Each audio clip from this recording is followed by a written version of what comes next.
Всем доброй ночи, друзья мои. Хочу вначале вам напомнить, что те чистки, которые я даю вам, они очень сильные. И они очень во многом помогают вам справиться с определенными трудностями и проблемами. Например, могут помочь организму обновиться, восстановиться, обойтись без операции, очень часто так бывает, исцелить свою кровь,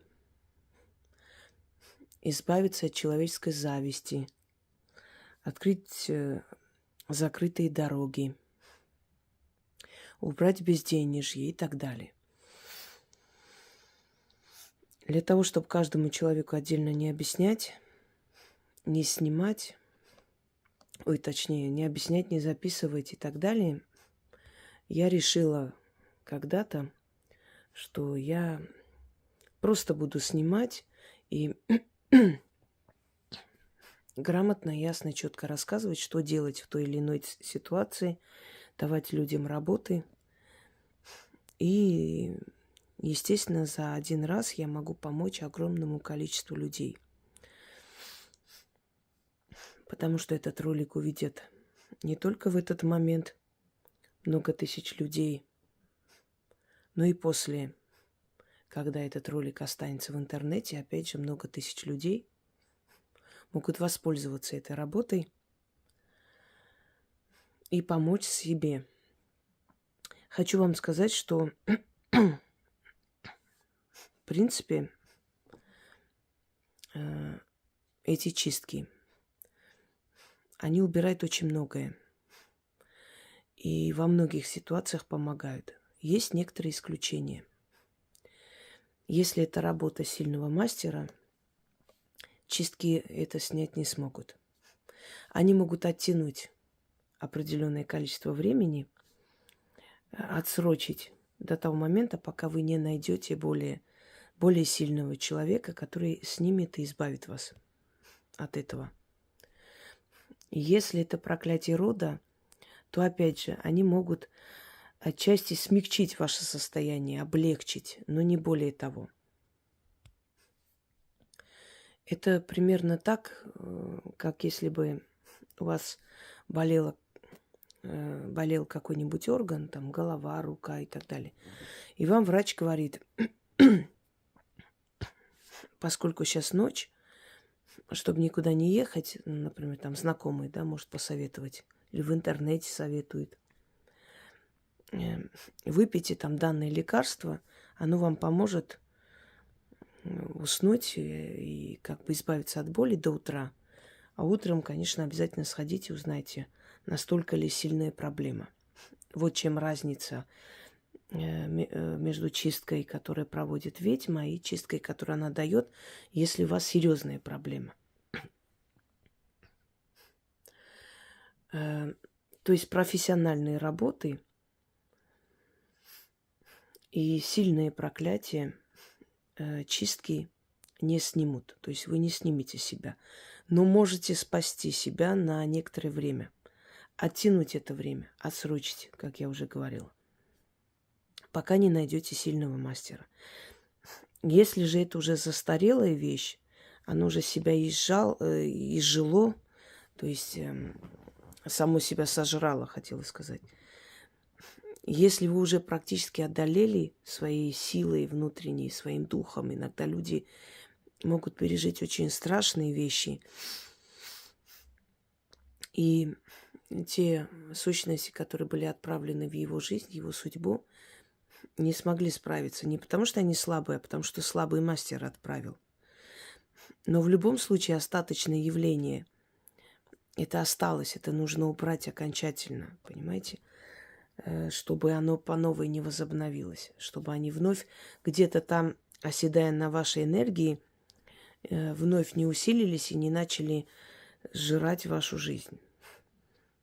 То такие чистки могут вам помочь окончательно убрать. Это чистка, которую я хочу вам подарить, это больше для обновления женского здоровья, женской сути. Так вот, в основе этой работы лежат знания русских ведьм из более древних губерний, такие как Ярославская губерния. Но это позже стало губерния, конечно, это было Ярославское княжество, Черниговское княжество. Вот в этих древних землях Руси в основном вот похожие работы встречаются. Поскольку я изучала источники и многие исторические источники, сопоставляла и магию, историю, и обряды, традиции. Вот подобные работы, связанные с привязком человека, еще называют мумиё человека, в основном проводились вот в этих старинных регионах России. Оттуда эта традиция пришла. Серебряная вода, ритуалы с зеркалом и так далее. Итак, обращение здесь к полуночнице. Считается, что полуночница – это дочери ночи.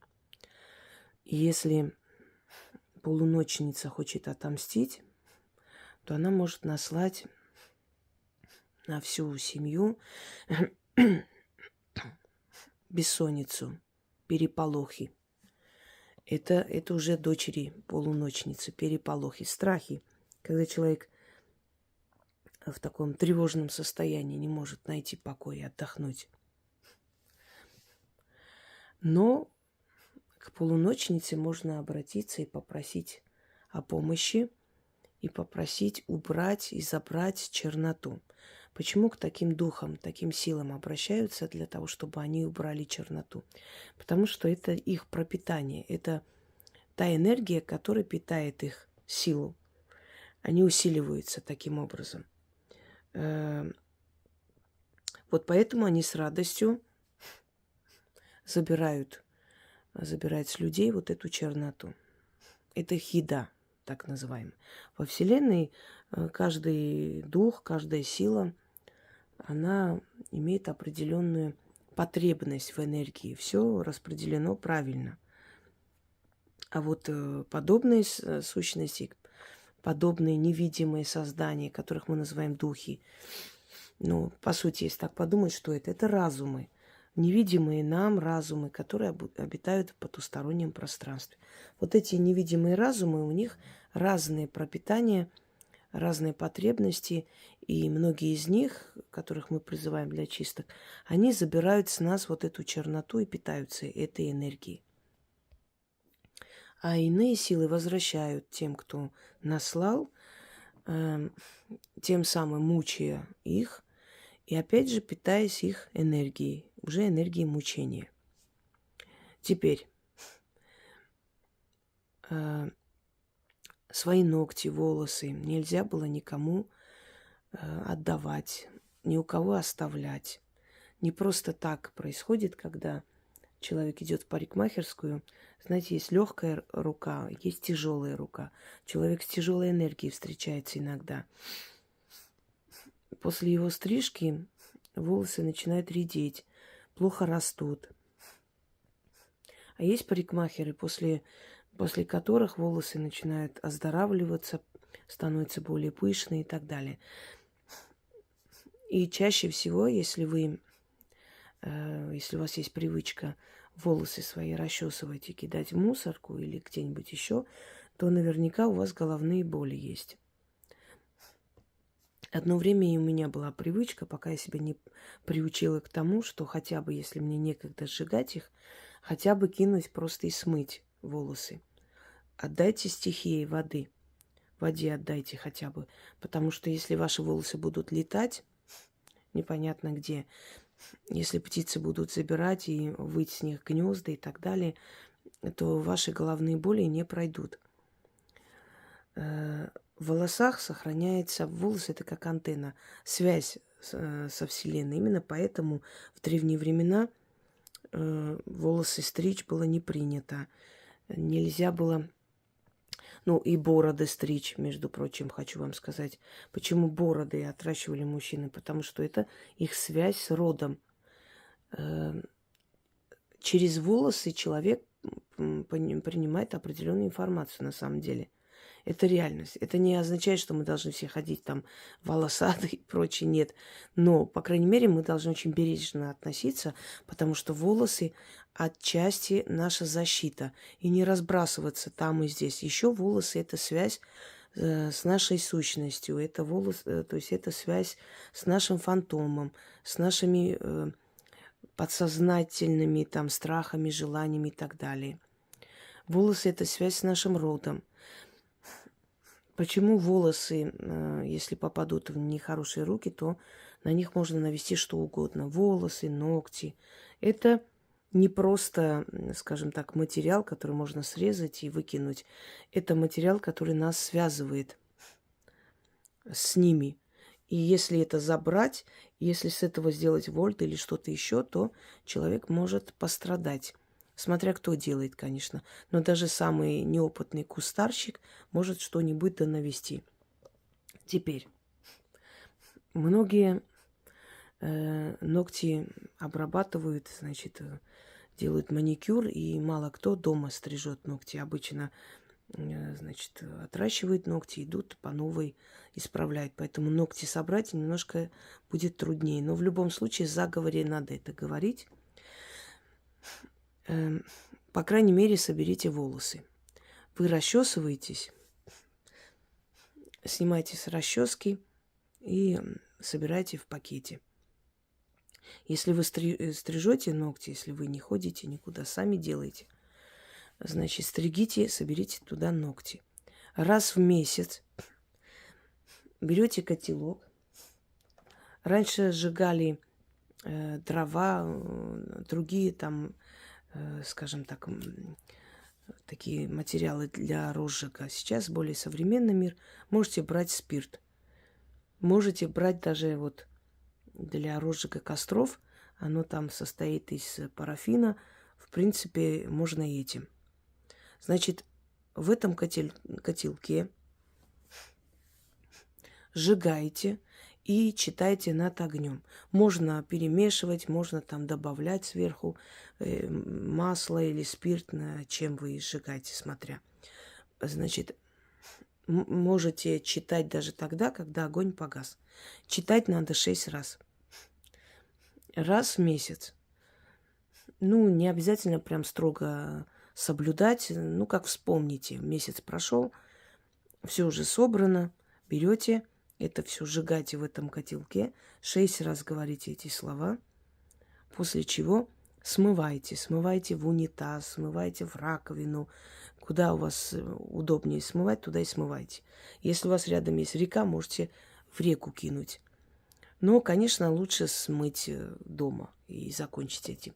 И запомните, нельзя кидать это в стоячую воду, потому что стоячая вода, болотная вода, озерная вода, море, оно символизирует как бы застой. Только река символизирует жизнь, продвижение вперед. Если вы вот сделаете это своей привычкой, по сути, вам придется в год, наверное, 12 раз это проводить. Если вы сделаете это своей привычкой, вы начнете замечать вот через месяц, два, три, что вы начинаете молодеть, вам становится легче, у вас лучше становится самочувствие, у вас снимаются отеки ног. Дело в том, что мы живем в социуме. Вокруг нас огромное количество ненависти, злости, зависти. Особенно, если вы на виду, особенно, если вы умный человек, яркая личность и так далее. Это подходит и для женщин, но оно может и обновить и мужскую энергию. Здесь четко, ясно не сказано, что это именно вот женская энергия или мужская. Почему я для женщин рассказываю? Потому что в основном женщины это делают. Женщины больше связаны с миром духов, у них более развито это чутье, понимание. Знаете, не помню, кто из древних колдунов сказал, все смеются над магией до тех пор, пока не испробовали сами. и не увидели это чудо. Вот поэтому у мужчин немножко другая психология. Они начинают верить в это, когда видят, что действительно ваши заговоры принесли в семью деньги, удачу. Они начинают в это верить. Даже сами напоминают, что иди сделай, начитай, может, чего надо купить для фортуны. Еще раз повторюсь, женщина верит и получает. Мужчина получает, только потом верит. Мы по-разному созданы, по-разному живем и по-разному чувствуем. Итак, вам нужно месяц собирать ногти и волосы. Если ногти не собираете, хотя бы волосы. Волосы-то вы точно расчесываете. Если пойдете в парикмахерскую, вам постригут, попросите там что-нибудь постелить и после отдать вам ваши волосы. Не оставляйте там волосы. Пусть даже с чужими волосами, неважно, но забирайте. И сожгите, естественно. Значит, волосы, ногти. Ну, для розжига спирт подходит или еще что-нибудь, что удобно. Сжигайте, но сжигать нужно после 12 ночи, то есть 00:00 ночи. Это время полуночниц, с 00 до 03. Это самое активное время духов. Поэтому старайтесь такие сильные работы делать вот в этом промежутке. 6 раз начитали, смыли, ложитесь спать. У вас будет сон, как у младенца. Успокойте нервную систему, прям станет легче, вот боль в ногах отпустит и так далее. На самом деле вы помолодеете. Вот что у вас будет происходить. Сделайте это.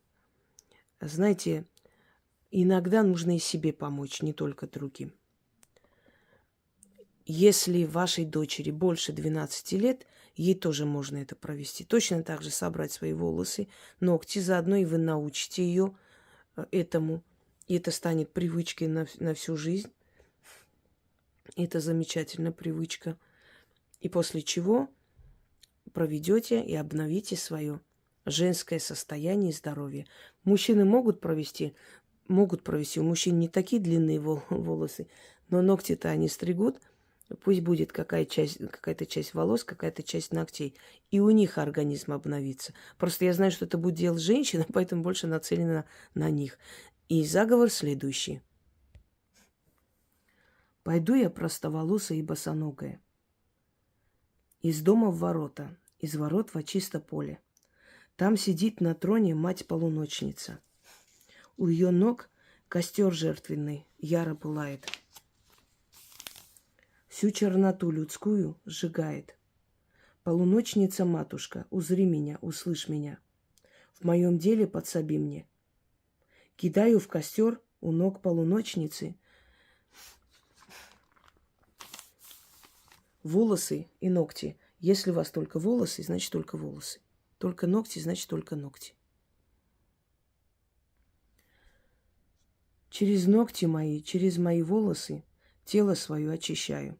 Всю черноту с себя снимаю. В огне сжигаю порчи и корчи, с глаз и злой посыл. Людская зависть. Навели мне, али сама на себя стянула. Сгори скверно, чернота. Часть дымом уйди, часть в воду пойди. Очищайся, мое тело. Моя душа и разум, обновись разом. Ключ, замок, язык. Заклято. Еще раз. Пойду я простоволосая и босоногая. Из дома в ворота, из ворот во чисто поле. Там сидит на троне мать-полуночница. У ее ног костер жертвенный яро пылает. Всю черноту людскую сжигает. Полуночница-матушка, узри меня, услышь меня. В моем деле подсоби мне. Кидаю в костер у ног полуночницы свои волосы и ногти. Через ногти мои, через мои волосы тело свое очищаю. Всю черноту себя снимаю. В огне сжигаю порчи и корчи. С глаз и злой посыл. Людская зависть. Навели мне, али сама на себя стянула. Сгори скверно, чернота. Часть дымом уйди, часть в воду пойди. Очищайся, мое тело. Моя душа и разум, обновись разом. Ключ, замок, язык. Заклято. Еще раз прочитаю, вам нужно 6 раз напомню. Пойду я простоволосая и босоногая, из дома в ворота, из ворот во чисто поле. Там сидит на троне мать-полуночница. У ее ног костер жертвенный яро пылает, всю черноту людскую сжигает. Полуночница-матушка, узри меня, услышь меня, в моем деле подсоби мне. Кидаю в костер у ног полуночницы свои волосы и ногти. Через ногти мои и через мои волосы тело мое очищаю. Свою черноту себя снимаю. Всю черноту, извиняюсь, себя снимаю. В огне сжигаю. Порчи и корчи, с глаз и злой посыл. Людская зависть навели мне, али сама на себя стянула. Сгори, скверная чернота. Часть дымом уйди, часть в воду пойди. Очищайся, мое тело, моя душа и разум. Обновись разом. Ключ, замок, язык. Заклято. Здесь откуп не нужен, потому что вы отдаете откупом ту самую черную энергию, которая с вас снимается. Вы отдаете полуночным духам, той самой полуночнице. Но когда у вас обновится, вам станет легче, вам станет хорошо, вы сами откупайтесь, как посчитаете нужным. Вам подскажут. Люди, которые часто пользуются моими работами, рано или поздно начинают получать очень явные и очень открытые подсказки. Желаю вам всем удачи. Пусть эта работа тоже будет в вашей копилке и принесет вам много хорошего в жизнь. Всем всего хорошего.